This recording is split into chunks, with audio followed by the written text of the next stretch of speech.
Ladies and gentlemen, what do you do when you live in a country that's purposely being sabotaged by its own leaders?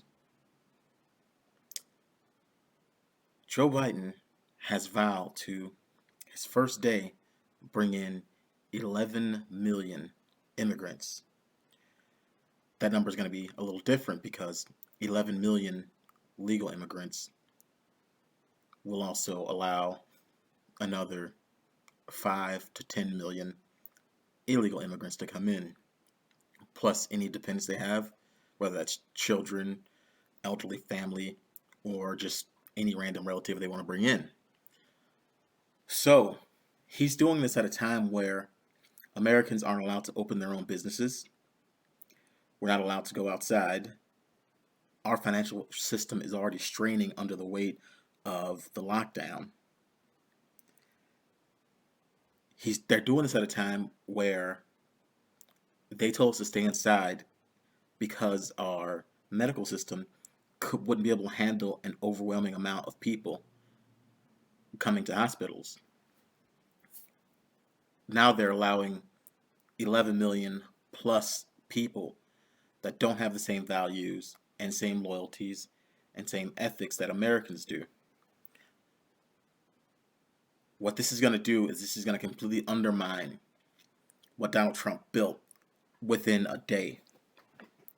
These 11 million immigrants are going to come in. They're going to work jobs legally and illegally, putting even more strain on Americans. So the Americans that are left with jobs, the what do they call it? The essential workers that are left with jobs, their jobs will now all be on the line because there's going to be illegal workers coming for those jobs. So that's going to instantly undermine Trump because he ran on pro-jobs, pro-America. Now they're letting 11 million who are going to take the jobs that we already have left. And they're not going to be American. So this benefits no one but the elites, the people who want to see America crumble. So what do you do in the situation? What do you do?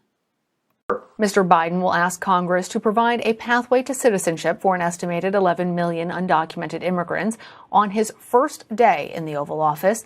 This was a big campaign issue for the president-elect, but with a sluggish vaccine rollout and a sputtering COVID economy, it was unclear how quickly the reform would be considered.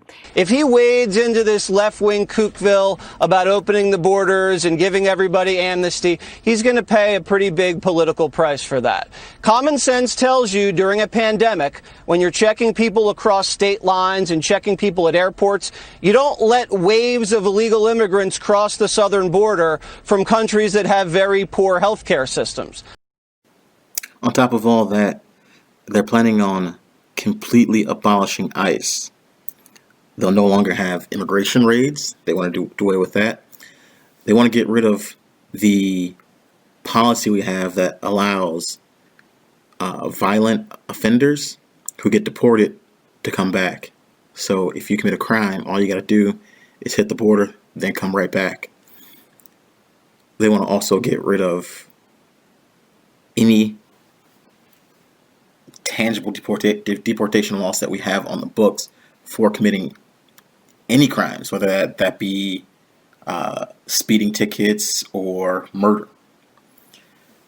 So pretty much if America is going to become a pressure release, well, it's already a pressure release valve for the southern half of the Western world. Pretty much when their leaders have problems, all they have to do is make a big raid for everybody to rush America, and the pressure's released. So when you get sick of your government, instead of fighting back, all you have to do is leave. We don't have that option as Americans. The only thing we can do is fight back. And when we fight back, we get weighed down by our government's laws and decisions. So what they do is they leave when things get tough. But what do we do?